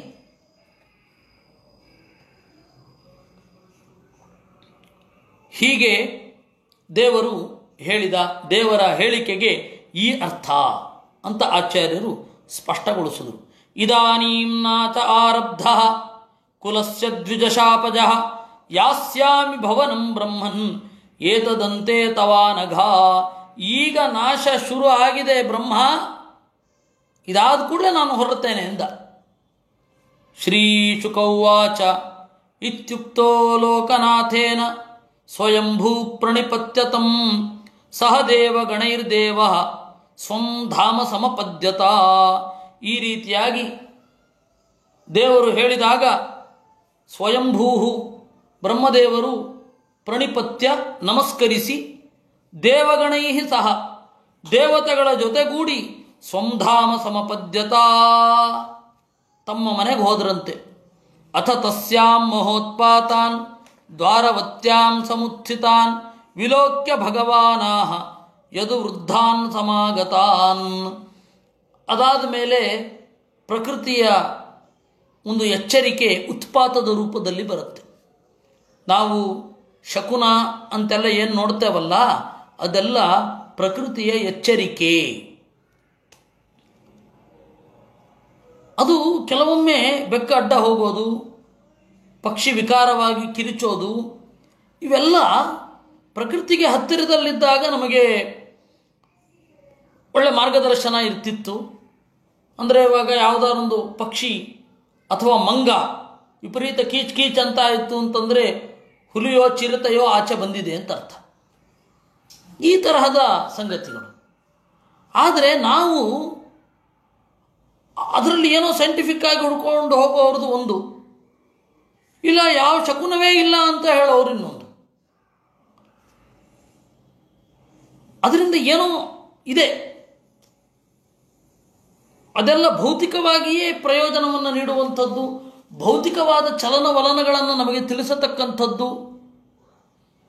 ಪಕ್ಷಿಗಳ ಆತಂಕ ನಮಗೆ ಅದು ಪಾಠ, ಪಕ್ಷಿಗಳ ಆತಂಕ ನಮಗದು ಮಾರ್ಗದರ್ಶನ. ಕಾಡಿನಲ್ಲಿರುವ ಪ್ರಾಣಿಗಳ ಚಲನವಲನಗಳು ನಮಗೆ ಮುಂದಾಗಿ ಸಿಗುವ ಎಚ್ಚರಿಕೆ. ಇದನ್ನು ಅರ್ಥ ಮಾಡಿಕೊಳ್ಳದೆ ನಾವು ತಪ್ಪು ಮಾಡಿದ್ದೇವೆ. ಒಂಟಿ ಬ್ರಾಹ್ಮಣ ಬಂದರೆ ಅಪಶಕುನ ಅಂತ ಅನ್ನೋದು, ಅಥವಾ ಯಾರೋ ಒಬ್ಬ ಎದುರುಗಡೆ ಬಂದರೆ ಅಪಶಕುನ ಅಂತ ಅನ್ನೋದು ನಮಗೆ ಸೂಚನೆ ಅಷ್ಟೇ. ಅವನು ಕೆಟ್ಟದ್ದಕ್ಕೆ ಕಾರಣ ಅಲ್ಲ, ಕೆಟ್ಟದ್ದಕ್ಕೆ ಅವನು ಕಾರಣ ಅಲ್ಲ. ಅವನೇ ಏನೋ ಕೆಡಕು ಮಾಡಲಿಲ್ಲ ನಮಗೆ, ಮತ್ತೇನು ಕೆಡುಕಾಗತ್ತೆ ಅಂತ ಸೂಚಿಸಿದ. ಅದು ಕೆಲವೊಮ್ಮೆ ಮಾನಸಿಕವಾಗಿ ಅದು ಸಿದ್ಧ ಆಗಲಿಕ್ಕೆ ಇರತಕ್ಕಂಥದ್ದು. ಎಷ್ಟೋ ಬಾರಿ ನಮಗೆ ಆಘಾತಗಳನ್ನು ದೇವರು ಒಟ್ಟಿಗೆ ಮಾಡಿಸದೆ ಸಿದ್ಧ ಆಗಲಿಕ್ಕೆ ಇರುವಂಥದ್ದು. ಅದು ನಮಗೆ ಪ್ರತಿಯೊಬ್ಬರಿಗೂ ಕೂಡ ಒಂದು ಮಾರ್ಗ ಗೊತ್ತಾಗಿರುತ್ತೆ. ನಾವೇನೋ ಮಾಡಲಿಕ್ಕೆ ಹೊರಟಾಗ ಬರೇ ಆ ಥರದ್ದೇ ಘಟನೆಗಳು ಬರ್ತಾ ಇರುತ್ತೆ. ಆವಾಗ ಮಾನಸಿಕವಾಗಿ ಸಿದ್ಧ ಆಗಬೇಕು. ದೇವರಲ್ಲಿ ಬೇಡ್ಕೋಬಹುದು, ದೇವರೇ ಇದನ್ನು ತಪ್ಪಿಸು ಅಂತ ಬೇಡ್ಕೊಳ್ಬಹುದಷ್ಟೇ ವಿನಃ ತಪ್ಪಿಸ್ಲಿಕ್ಕಾಗಲ್ಲ. ತಪ್ಪಿಸ್ಲಿಕ್ಕಾಗೋದಾದರೆ ಅದು ಆಗತ್ತೆ. ನನ್ನ ಅನುಭವಗಳೇ ಬೇಕಾದಷ್ಟು ಆಗಿದೆ. ನಮ್ಮ ತಂದೆಯವರು ಹೋಗುವ ದಿವಸ ಬೆಳಗ್ಗೆ ನಮ್ಮ ತಂದೆಯವರ ಮೇಲಿನ ಗೌರವದಿಂದ ಇಬ್ಬರು ಅಲ್ಲಿ ಸಾರಿಸಲಿಕ್ಕೆ ಬರ್ತಾಯಿದ್ರು. ದೇವಸ್ಥಾನದಲ್ಲಿ, ಚನ್ನಪಟ್ಟಣದಲ್ಲಿರುವ ಶ್ರೀನಿವಾಸ ದೇವಸ್ಥಾನವನ್ನು ಸಾರಿಸಲಿಕ್ಕೆ, ಗುಡಿಸಲಿಕ್ಕೆ ಬರ್ತಾಯಿದ್ರು. ಯಾವ ಪ್ರತಿಫಲವನ್ನು ಬಯಸದೆ ಕೇವಲ ದೇವರ ಸೇವೆ ಅಂತ ಹೇಳಿಕೊಂಡು ಬರ್ತಾಯಿದ್ರು. ಇದ್ದು ಅವರ ತಾಯಿ ಕೆಲವು ದಿವಸಗಳ ಹಿಂದೆ ತೀರಿದ್ರು. ಹೀಗಾಗಿ ಅವರಿಬ್ಬರು ಹೆಣ್ಣುಮಕ್ಕಳು, ಒಬ್ಬಳು ತಲೆಯನ್ನು ಬೋಳಿಸಬೇಕಾಯಿತು. ಯಾಕೆಂದರೆ ಬೆಂಕಿ ಇಡುವವರು ತಲೆ ಬೋಳಿಸಬೇಕು ಅಂತ ಹೇಳಿ ಅವರಲ್ಲಿ ಇರತಕ್ಕಂತಹ ಒಂದು ಸಂಪ್ರದಾಯ. ಅವರು ನನಗೆ 2 ದಿವಸದಿಂದ ಯಾಕೆ ಈ ಟೋಪಿ ಹಾಕಿಕೊಂಡಿರೋದು ಅಂತ ಅನ್ನಿಸ್ತಾ ಇತ್ತು. ನಮ್ಮ ತಂದೆಯವರು ಹೋಗುವ ರಾತ್ರಿ, ಬೆಳಗ್ಗೆ ನಾನು ಪೂಜೆಗೆ ಅಂತ ಹೇಳಿ, ದೇವರ ಪೂಜೆಗೆ ಅಂತ ಹೇಳಿ ಸ್ನಾನ ಮಾಡಬೇಕಾದ್ರೆ ಅವಳು ಏನಾಗಿತ್ತೋ ಅದು ಟೋಪಿಯನ್ನು ತೆಗೆದಿದ್ಲು. ಬೋಡು ತಲೆ ಕಾಣಿಸ್ತಾ ಇತ್ತು, ಮುಂಡಿತವಾದ ಶಿರಸ್ಸು. ಅದು ಸೂಚನೆ ಅಷ್ಟೇ, ಅದು ಅವಳು ಏನು ಮಾಡಿದ್ದಲ್ಲ, ಆ ಹುಡುಗಿ ಏನೋ ಕೆಡಕು ಮಾಡಿದ್ದಲ್ಲ, ಆ ಹುಡುಗಿಯನ್ನು ನೋಡಿದ್ರಿಂದಾಗ ಆಗಿದ್ದಲ್ಲ, ಅದು ಮುಂದಾಗಲಿರುವುದರ ಸೂಚನೆ ಅಷ್ಟೆ. ಅವತ್ತು ಯಾವ ಮಂತ್ರವನ್ನೂ ಸರಿಯಾಗಿ ಹೇಳಲಿಕ್ಕಾಗಲಿಲ್ಲ. ಅದೆಲ್ಲ ಸೂಚನೆ, ಮನಸ್ಸಿಗೆ ಮೊದಲೇ ಸೂಚನೆ ಸಿಕ್ಕಿ ಅದು ವಿಲ ಒದ್ದಾಡ್ತಾ ಇರೋ ಹಾಗಾಗುತ್ತೆ. ಅದು ಸೂಚನೆ, ಅವರೇನೋ ತಪ್ಪು ಮಾಡಿದ್ರು ಅಂತಲ್ಲ. ಆ ಉತ್ಪಾತಗಳು ನಮಗೆ ಮುಂದಾಗಲಿರೋದನ್ನು ಹೇಳಿ ನಮ್ಮ ಮನಸ್ಸನ್ನು ಗಟ್ಟಿ ಮಾಡಲಿಕ್ಕಾಗಿ ದೇವರು ಪ್ರಕೃತಿಯ ಮೂಲಕ ಹೇಳೋದು. ಗಿಡಗಂಟಗಳ ಕೊರಳೊಳಗಿಂದ ಅಂತ ಹೇಳಿ ಏನು ಗಿಡದ ಕೊರಳಿನಿಂದ ಪ್ರಕೃತಿ ಸಂಗೀತವನ್ನು ಹಾಡುತ್ತೆ, ಹಕ್ಕಿಗಳ ಹುಲಿ ಅಂತ ಬರುತ್ತಲ್ಲ, ಅದು ಎಲ್ಲದಕ್ಕೂ ಅನ್ವಯ. ನಾವು ಮುಂದಾಗಿ ಅದನ್ನು, ಆ ಪರಿಣಾಮವನ್ನು ಎದುರಿಸಲಿಕ್ಕೆ ಸಿದ್ಧರಾಗಬೇಕು ಅಂತನ್ನೋದು ಅಷ್ಟೇ. ಹಾಗೆ ಇದು ಅನೇಕ ಉತ್ಪಾತಗಳಾಯಿತು.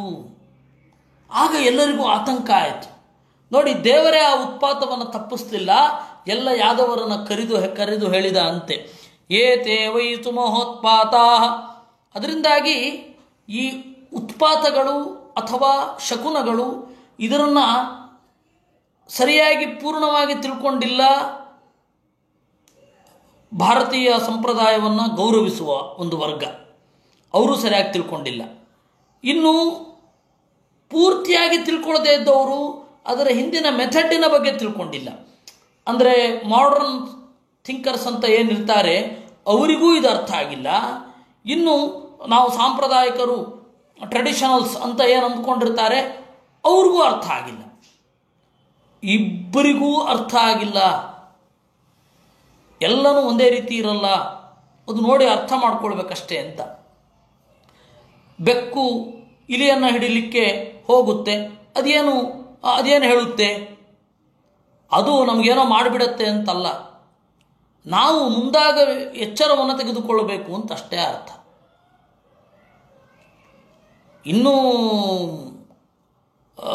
ದಿನ ಭವಿಷ್ಯ ಇದೆಯಲ್ಲ, ಅದನ್ನು ನೋಡದೆ ಹೋದರೆ ಬಹಳ ಒಳ್ಳೆಯದು. ಯಾಕೆಂತಂದರೆ ಇವತ್ತು ಸಿಂಹ ರಾಶಿಗೆ ಬರೆದದ್ದನ್ನೇ ನಾಳೆ ಮೇಷರಾಶಿಗೆ ಬರೆದಿರ್ತಾರೆ. ಅವರು ಆ ತರಹ ಮಾಡ್ತಾರೆ. ಖುಷ್ವಂತ್ ಸಿಂಗ್ ಒಂದು ಕಡೆ ಇಲಸ್ಟ್ರೇಟ್ ವೀಕ್ಲಿನಲ್ಲಿ ಹೇಳ್ಕೊಂಡಿದ್ದಾರೆ, ನಾನು ಬದಲಾಯಿಸಿ ಬರಿತಾ ಇದ್ದೆ, ಎಷ್ಟೋ ಜನರಿಗೆ ಆಗತ್ತೆ, ನೀವು ಅಷ್ಟು ಅಕ್ಯುರೇಟಾಗಿ ಹೇಗೆ ಜ್ಯೋತಿಷ್ಯ ಹೇಳ್ತೀರಾ ಅಂತ ಹೇಳಿ ನನಗೆ ಲೆಟ್ರ್ ಬರ್ತಾ ಇತ್ತು ಅಂತ ಅವರು ಹೇಳ್ಕೊಂಡಿದ್ದಾರೆ. ಹಾಗೆ ಅದು ಆಕಸ್ಮಿಕ. ಖುಷ್ವಂತ್ ಸಿಂಗು ಅದು ಆಕಸ್ಮಿಕ. ಆದರೆ ದಿನ ಭವಿಷ್ಯ ಅದಕ್ಕೆ ಶಾಸ್ತ್ರದಲ್ಲಿ ಆಧಾರ ಇಲ್ಲ. ಇವತ್ತಿನ ದಿವಸ ಎಲ್ಲ ಏನಾಗತ್ತೆ ಅಂತ ಅದು ಸುಮ್ಮನೆ ಅದು. ಇನ್ನು ಭವಿಷ್ಯತ್ತಿನಲ್ಲಿಯೂ ಕೂಡ ಶಕುನದಿಂದ ಆಗತಕ್ಕಂಥದ್ದು ಇತ್ಯಾದಿಗಳೆಲ್ಲ ಹೀಗೆ ಆಗತ್ತೆ ಅಂತಿಲ್ಲ. ದೊಡ್ಡ ಅಪರಾಧ ಆಗಬಹುದು, ಬಹಳ ದೊಡ್ಡ ಅಪಶಕುನ ಆಗಬಹುದು, ಇನ್ನೆಲ್ಲೋ ಆಗಬಹುದು, ಅಥವಾ ಅದರಿಂದ ಕಳೆದು ಹೋಗಬಹುದು, ಎಲ್ಲ ಹತ್ತಾರಿರುತ್ತೆ. ಅದನ್ನು ಅವರು ಅರ್ಥ ಮಾಡ್ಕೊಂಡಿಲ್ಲ, ಇವರು ಅರ್ಥ ಮಾಡ್ಕೊಂಡಿಲ್ಲ. ಇಬ್ಬರು ಅದು ದೇವರ ಎಚ್ಚರಿಕೆ ಅಂತ ಒಂದು ಸ್ವೀಕಾರ ಮಾಡೋದು ಒಳ್ಳೆಯದು. ತಥಾಚ ಕೃಷ್ಣ ಕರೆದು ಹೇಳ್ತಾನೆ, ಏತೇ ವೈ ಸುಮಹೋತ್ಪಾತಾ ಶುತ್ತಿಷ್ಠಂತೀಹ ಸರ್ವತಃ. ಯಾದವರೇ, ಎಲ್ಲ ಕಡೆ ಮಹಾ ಉತ್ಪಾತ. ಶಾಪಶ್ಚ ನಕ್ಕುಲಸ್ಯಾಸೀತ್ ಬ್ರಾಹ್ಮಣೇಭ್ಯೋ ದುರತ್ಯಯ. ಬ್ರಹ್ಮಜ್ಞಾನಿಗಳಿಂದ ನಮಗೆ ಶಾಪ ಬಂದ್ಬಿಟ್ಟಿದೆ. ಎಂತಹ ಉತ್ಪಾತ ಅಂತ ಹೇಳಿ ಮೌಸಲ ಪರ್ವ ನೋಡಿದ್ರೆ ಗೊತ್ತಾಗತ್ತೆ. ಇದ್ದಕ್ಕಿದ್ದ ಹಾಗೆ ಒಂದು ಮುಂಡ ಬಂತಂತೆ, ರುಂಡವಿಲ್ಲದ ಮುಂಡ. ಎಲ್ಲ ಮನೆಗಳಲ್ಲಿ ಇಣುಕ ಹಾಕಿ ಮಾಯ ಆಯಿತು ಅಂತಾರೆ. ಖರಾ ಗೋಷು ಪ್ರಜಾಯಂತೆ, ಕತ್ತೆಗಳು ಹಸುಗಳಲ್ಲಿ ಹುಟ್ಟಿದವಂತೆ. ಚೀಚಿ ಕೂಚೀತಿವಾಚಂತಹ ವಿರುತಾಹ ಪಕ್ಷಿಣೋ ಭವನ್. ಕೆಟ್ಟ ಕೂಗ್ತಾ ಇದ್ವಂತೆ, ವಿಕಾರವಾಗಿ ಪಕ್ಷಿಗಳೆಲ್ಲ ಕೂಗ್ತಾ ಇದ್ವು. ಆ ಇಂಪು ಕಿವಿಗೆ ಬಡಿತಾ ಇರಲಿಲ್ಲ, ವಿಕಾರವಾಗಿ ಕೂಗ್ತಾ ಇತ್ತಂತೆ. ಆ ತರಹದ ಭೀಕರ ಮಹೋತ್ಪಾತಗಳೆಲ್ಲ ಆಯಿತು ಅಂತ ಹೇಳ್ತಾರೆ. ಅದನ್ನೆಲ್ಲ ಅಲ್ಲಿ ಮೌಸಲ ಪರ್ವದಲ್ಲಿ ಚಿಂತನೆ ಮಾಡತಕ್ಕದ್ದು. ಈ ರೀತಿ ಮಹೋತ್ಪಾತಗಳು, ಅದಕ್ಕೆ ಕೃಷ್ಣ ಸುಮಹೋತ್ಪಾತಾಹ ಅಂದ. ಕೇವಲ ಮಹೋತ್ಪಾತಾಹ ಅಲ್ಲ, ಭೀಕರ. ಅದನ್ನು ಕೇಳಿದ್ರೆ ಎದೆ ನಡುಗು ಬಿಡುತ್ತೆ. ಮೌಸಲ ಪರ್ವದಲ್ಲಿ, ಅದು ಮಹಾಭಾರತದ ಮೌಸಲ ಪರ್ವದಲ್ಲಿ ಅದರ ವರ್ಣನೆ ಇದೆ. ಈಗ ಬಂದು ಹೋಯಿತು ಅಂತ ಅನ್ನಿಸ್ಬಿಡುತ್ತೆ. ಆ ತರಹ ಮನಸ್ಸು ವ್ಯಸನಾಕ್ರಾಂತವಾಗುತ್ತೆ. ಆ ಕಹಿ ಅದು ಅನುಭವಿಸಿದವ್ರಿಗೆ ಗೊತ್ತು. ಮಹಾಭಾರತ, ಆ ಮೌಸಲ ನಾವು ಮೊದಲು ಮಹಾಭಾರತವನ್ನು ಓದ್ತಾ ಇರಬೇಕಾದ್ರೆ ಅದ್ರ ಜೊತೆಗೆ ಇರುವ ಹಾಗೆ. ಅದರಿಂದ ನಾನು ಅನೇಕ ಸರ್ತಿ ಪೇಚಿಗೆ ಸಿಕ್ಕಿದ್ದು ಉಂಟು. ನನಗೆ ಆಶ್ರಮವಾಸಿಕ ಪರ್ವ ಓದಬೇಕಾದ್ರೆ ಧೃತರಾಷ್ಟ್ರ ಅಂತನ್ನುವ ಹೆಸರು ಬಿಟ್ಟು ಬೇರೆ ಬರ್ತಾ ಇರಲಿಲ್ಲ. ನಮ್ಮ ಅಧ್ಯಾಪಕರೊಬ್ಬರು ಎದುರುಗಡೆ ಸಿಕ್ಕಾಗ ಧೃತರಾಷ್ಟ್ರ ಅಂತ ಬಾಯಲ್ಲಿ ಬರ್ತಾ ಇದೆ. ಅವ್ರಿಗೆ ಹೇಳಿದರೆ ಭಾರಿ ತಪ್ಪರ್ಥ ಮಾಡ್ಕೊಳ್ತಾ ಇದ್ರು. ಏನು ಅಂತಂದರೆ ಅವ್ರಿಗೆ ದೊಡ್ಡ ಕನ್ನಡಕ ಇತ್ತು, ದಪ್ಪ ಗಾಜಿನ ಕನ್ನಡಕ. ಅದರಿಂದಾಗಿ ಆ ಓದ್ತಾ ಇರಬೇಕಾದ್ರೆ ಆ ಎಫೆಕ್ಟು, ಮೌಸಲ ಪರ್ವದ ಎಫೆಕ್ಟನ್ನು ನೋಡಿ ಎದೆ ಒಡೆದದ್ದಿದೆ. ಅಂದರೆ ಆ ಪರಿ ನೋವಾಗಿದ್ದಿದೆ ನನಗೆ. ಹೀಗಾಗಿ ಸುಮಹೋತ್ಪಾತಾಹ ಅಂತ ಹೇಳಿದ್ದಕ್ಕೆ ಬಹಳ ದೊಡ್ಡ ಅರ್ಥ ಇದೆ. ಅದಕ್ಕೆ ನವಸ್ತವ್ಯಮಿಹಾಸ್ಮಾಭಿ ಜಿಜೀವಿಷುಭಿರಾರ್ಯಕಾಹ. ಈ ಜಾಗದಲ್ಲಿ ನಾವು ವಾಸ ಮಾಡುವುದು ಥರವಲ್ಲ. ಪ್ರಭಾಸಂ ಸುಮಹಾಪುಣ್ಯಂ ಯಾಸ್ಯಾಮೋದ್ಯೈವ ಮಾಚಿರಂ. ಈಗಲೇ ನಾವು ಪ್ರಭಾಸ ಕ್ಷೇತ್ರಕ್ಕೆ ಹೋಗೋಣ. ಯತ್ರ ಸ್ನಾತ್ವಾ ದಕ್ಷಶಾಪಾತ್ ಗೃಹೀತೋ ಯಕ್ಷ್ಮಣೋಡುರಾಟ್ ವಿಮುಕ್ತಃ ಕಿಲ್ಬಿಷಾತ್ ಸದ್ಯೋ ಭೇದೇ ಭೂಯ ಕಲೋದಯಂ. ಅಲ್ಲಿ ಹೆಣ್ಣು ಕೊಟ್ಟ ಮಾವನಾದ ದಕ್ಷನ ಶಾಪದಿಂದ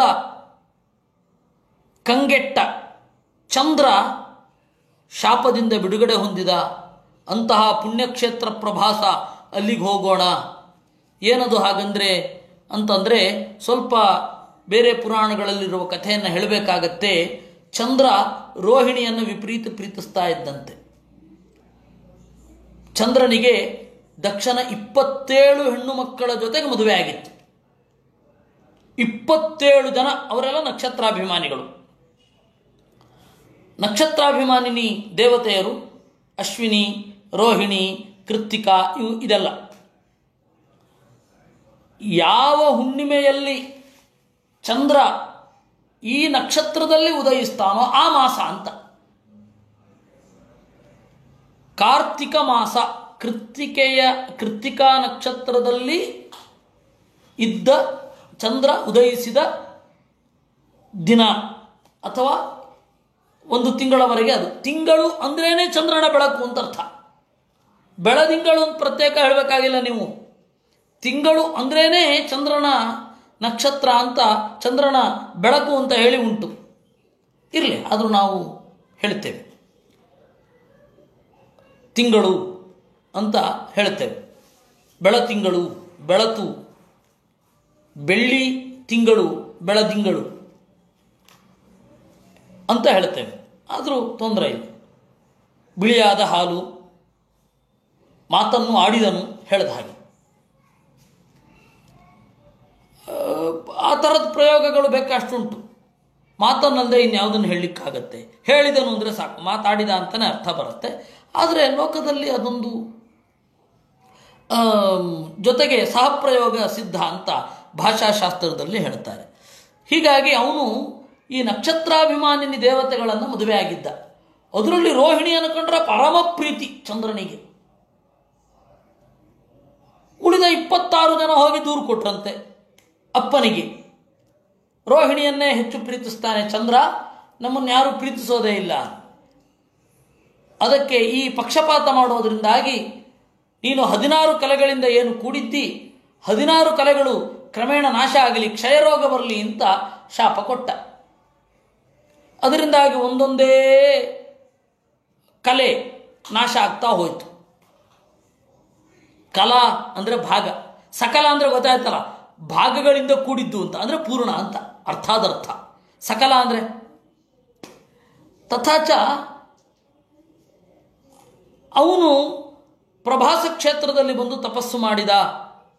ಆಯಿತು, 15 ದಿವಸ ನಿಮ್ಮ ಮಾವಯ್ಯನ ಶಾಪ ಇರಲಿ, ಇನ್ನು 15 ದಿವಸ ನೀನು ಎಲ್ಲ ಕಲೆಗಳಿಂದ ಕೂಡಿಕೋ. ಅದು 16ನೇ ತಿಥಿ ಅಂತ ಪರಿಗಣಿಸಲ್ಪಡ್ತು. ಹೀಗಾಗಿ 16 ತಿಥಿ 27 ದಿನ ಹೀಗಾಯಿತು. ಅದನ್ನು ಸೌರಮಾಸಕ್ಕೆ ಜೋಡಿಸ್ಕೊಳ್ಬೇಕು ಅಂದರೆ 3 ದಿವಸ ಸೇರಿಸಬೇಕು. ಆ 3 ದಿವಸಗಳು 3 ವರ್ಷಕ್ಕೊಮ್ಮೆ ಅಧಿಕ ಮಾಸ ಅಂತ ಆಯಿತು ಅಷ್ಟೇ, ಇನ್ನೇನಿಲ್ಲ. ಅದನ್ನು ಮಲಮಾಸ, ಕ್ಷಯಮಾಸ ಅಂತ ಕರೀತಾರೆ. ದೇವರ ಚಿಂತನೆ ಮಾಡಬೇಕು. ಹೊಸದಾಗಿ ಮದುವೆ, ಮುಂಜಿ, ಆಮೇಲೆ ಗೃಹ ಪ್ರವೇಶ ಇತ್ಯಾದಿಗಳನ್ನು ಮಾಡಬೇಡಿ ಅಂತ ಹೇಳಿ ಅದು ಮಲಮಾಸ ಅಂತ ಕರೆಯೋದು. ಅಷ್ಟೇ ಇರೋದದು. ತಥಾಚ ಆ ಪ್ರಭಾಸ ಕ್ಷೇತ್ರದಲ್ಲಿ ಚಂದ್ರ ಶಾಪದಿಂದ ಬಿಡುಗಡೆಯನ್ನು ಹೊಂದಿದ. ಅಂಥಲ್ಲಿ ನಾವು ಹೋಗಿ ತಪಸ್ಸನ್ನು ಮಾಡೋಣ. ವಯಂಚ ತಸ್ಮಿನ್ನಾಪ್ಲುತ್ಯ ತರ್ಪಯಿತ್ವಾ ಪಿತೃನ್ಸುರಾನ್ ಭೋಜಯಿತ್ವೋಚಿಜೋ ವಿಪ್ರಾನ್ ನಾನಾ ಗುಣವತಾಂಧಸ.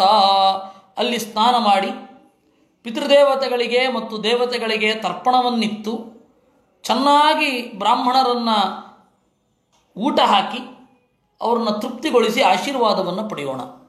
ತೇಷು ದಾನಾನಿ ಪಾತ್ರೇಚು ಶ್ರದ್ಧಯಾರ್ಪ್ಯ ಮಹಾಂತಿ ವೈ ವ್ರಜಿನಾನಿ ತರಿಷ್ಯಾಮೋ ದಾನೈಹಿ ನೌಭಿರಿವಾರ್ಣವಂ.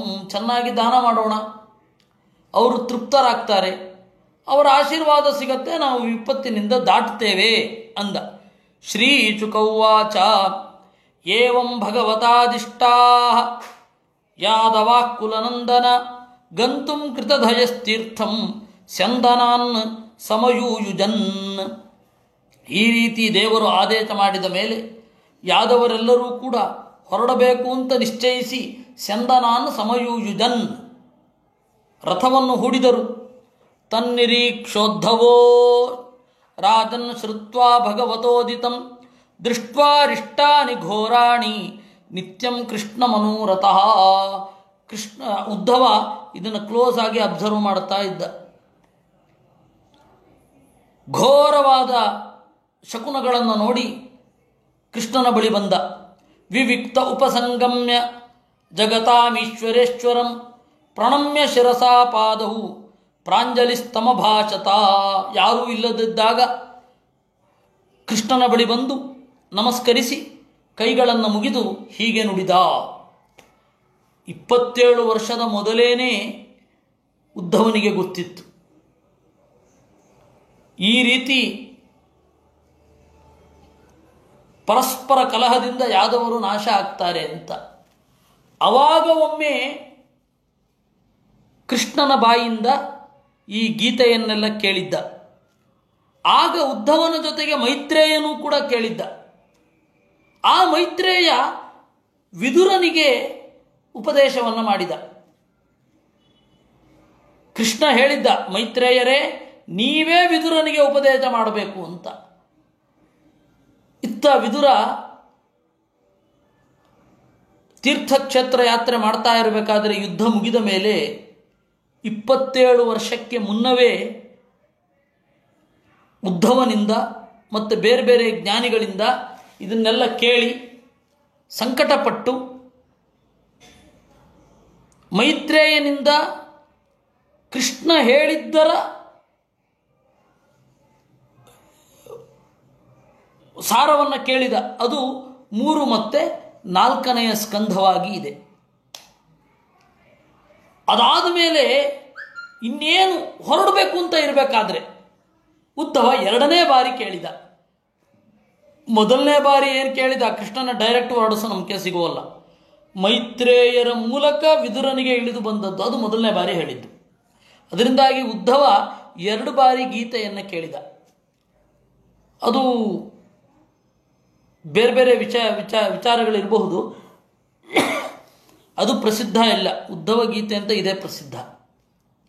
ಮೊದಲನೇ ಬಾರಿ ಹೇಳಿದ್ದರಲ್ಲಿ ಕೃಷ್ಣನ ಮಾತುಗಳು ಹೇಗಿದ್ವು ಅನ್ನೋದನ್ನು ನಮಗೆ ವೇದವ್ಯಾಸರು ಹೇಳಲಿಲ್ಲ.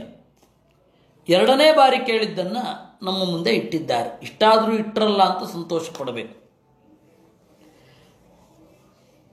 ತಥಾಚ ಉದ್ಧವ ಇದು 2ನೇ ಬಾರಿ ಕೇಳ್ತಾ ಇರೋದು. ಅರ್ಜುನನು ಗೀತೆಯನ್ನು 2 ಬಾರಿ ಕೇಳಿದ. ಅದು 1 ತಿಂಗಳ ಅವಧಿಯಲ್ಲಿ.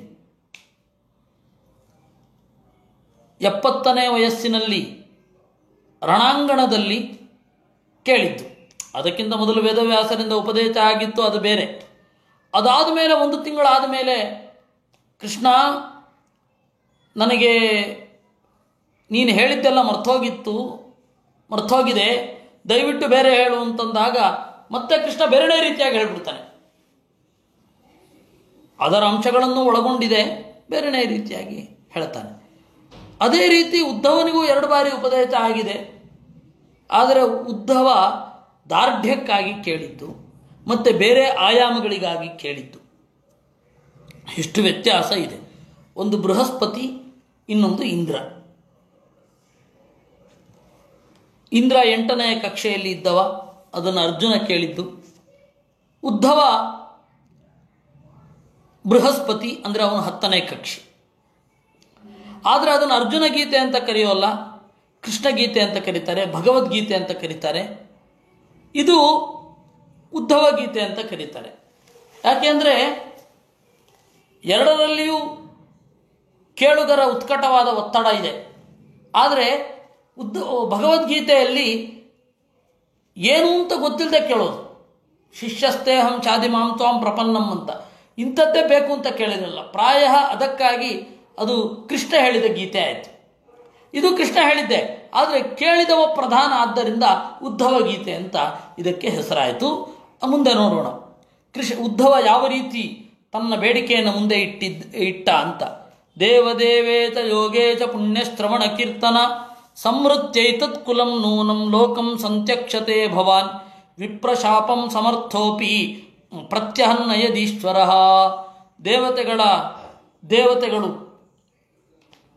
ದೇವತೆಗಳು ಬ್ರಹ್ಮಾದಿಗಳು ಅವರ ಒಡೆಯ. ಯೋಗೇಶ, ಸಾಮರ್ಥ್ಯ ಎಲ್ಲವೂ ನಿನ್ನಲ್ಲಿ ಒಟ್ಟೈಸಿದೆ. ಪುಣ್ಯಶ್ರವಣ ಕೀರ್ತನ, ನಿನ್ನ ಹೆಸರನ್ನು ಕೇಳಿದರೆ ಅದು ಮನಸ್ಸನ್ನು ತೊಳೆಯುತ್ತೆ, ಅದರಿಂದಾಗಿ ಪುಣ್ಯಶ್ರವಣ ಕೀರ್ತನ. ಸಂವೃತ್ತೈತತ್ ಕುಲಂ ನೂನಂ ಲೋಕಂ ಸಂತ್ಯಕ್ಷತೆ ಭವಾನ್, ಖಂಡಿತವಾಗಿ ಈ ಕುಲವನ್ನು ನಾಶ ಮಾಡಿ ಈ ಲೋಕವನ್ನು ಬಿಡ್ತೀಯ. ನೀನೇ ಕೊಲ್ತಾ ಇರೋದು. ಯಾಕೆ ಅಂದರೆ ಬ್ರಾಹ್ಮಣರ ಶಾಪವನ್ನು ಪರಿಹರಿಸಲು ಸಾಮರ್ಥ್ಯ ಇದ್ದರೂ ನೀನು ಹಾಗೆ ಮಾಡಲಿಲ್ಲ. ನಾಹಂ ತವಾಂಘ್ರಿಯುಗಳಂ ಕ್ಷಣಾರ್ಧಮಪಿ ಕೇತವ ತ್ಯಕ್ತುಂ ಸಮುತ್ಸಹೇನಾಥ ಸ್ವಧಾಮ ನಯಮಾಮಪಿ. ನಾನು ನಿನ್ನ ಅಡಿದಾವರೆಗಳನ್ನು ಒಂದು ಕ್ಷಣವೂ ಬಿಟ್ಟಿರಲಿಕ್ಕಾಗುವಲ್ಲ, ಅದರಿಂದ ನೀನು ಹೋಗುವಲ್ಲಿಗೆ ನನ್ನನ್ನು ಒಯ್ಯಿ. ತವ ವಿಕ್ರೀಡಿತಂ ಕೃಷ್ಣ ನೃಣಾಂ ಪರಮಮಂಗಳಂ ಕರ್ಣಪೀಯೂಷಮಾಸಾದ್ಯ ತ್ಯಜತ್ಯನ್ಯಸ್ಪೃಹಾಂ ಜನಃ. ನಿನ್ನ ಚರಿತ್ರೆಯನ್ನು ಕೇಳಿದವರು ಬೇರೆಯದರ ಬಗೆಗೆ ಬಯಕೆಯನ್ನೇ ಬಿಡ್ತಾರೆ. ಶಯ್ಯಾತನಾಟನ ಸ್ಥಾನ ಸ್ನಾನ ಕ್ರೀಡಾಚನಾದಿಷು ಕಥಂ ತ್ವಾಂ ಪ್ರಿಯಮಾತ್ಮಾನಂ ವಯಂ ಭಕ್ತಾಸ್ತ್ಯಜೇಮಹಿ. ಕಲಿಯುಗದಲ್ಲಿ ನಿನ್ನನ್ನು ಕೇಳಿದವರು ಉಳಿದವುಗಳ ಬಗ್ಗೆ ಉದಾಸೀನರಾಗ್ತಾರೆ. ಅಂದರೆ ನಿನ್ನ ಜೊತೆಗೇ ಇದ್ದು ಮಲಗೋದು, ತಿರುಗೋದು, ಕೂಡೋದು, ನಿಲ್ಲೋದು, ಮೀಯೋದು, ಆಡೋದು, ಉಣ್ಣೋದು ಇತ್ಯಾದಿಗಳನ್ನೆಲ್ಲ ನಿನ್ನ ಜೊತೆಗೇ ಇದ್ದು ಮಾಡಿದ ನಮಗೆ ನಿನ್ನನ್ನು ಬಿಟ್ಟಿರ್ಲಿಕ್ಕೆ ಹೇಗಾಗತ್ತೆ? ತ್ವಯೋಪಭುಕ್ತ ಸ್ತ್ರಗಂಧವಾತೋ ಲಂಕಾರ ಚರ್ಚಿತಾ ಉಚ್ಚಿಷ್ಟ ಭೋಜಿನೋ ದಾಸಾಹ ತವ ಮಾಯಾಂ ಜಯೇ ಮಹಿ. ನೀನು ಈಗ ಲೋಕದಲ್ಲಿಯೂ ಪೂಜೆ ಮಾಡ್ತಾರೆ, ದೇವರು ತೊಟ್ಟುಕೊಂಡು ಉಳಿದದ್ದನ್ನು ನಾವು ಸ್ವೀಕಾರ ಮಾಡ್ತಾ ಇದ್ದೇವೆ ಎನ್ನುವ ಭಾವನೆಯೇ ಪೂಜೆಯ ಉದ್ದೇಶ.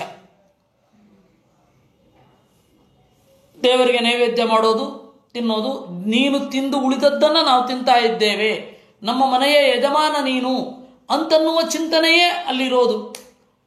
ಅವರು ಪ್ರತಿಮೆಯಲ್ಲಿ ಆ ರೀತಿ ಮಾಡ್ತಾರೆ, ನಾವು ನೇರವಾಗಿ ಮಾಡ್ತಾ ಇದ್ದೇವೆ.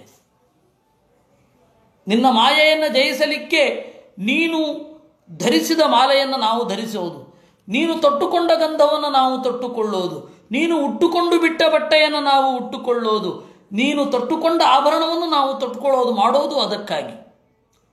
ವಾತಾಚನ ಮಹರ್ಚಯ ಶ್ರವಣ ಊರ್ಧ್ವಮಂಥಿನಃ ಬ್ರಹ್ಮಾಖ್ಯಂ ಧಾಮತೆ ಯಾಂತಿ ಶಾಂತಾ ಸನ್ಯಾಸಿನೋ ಮಲಾಹ.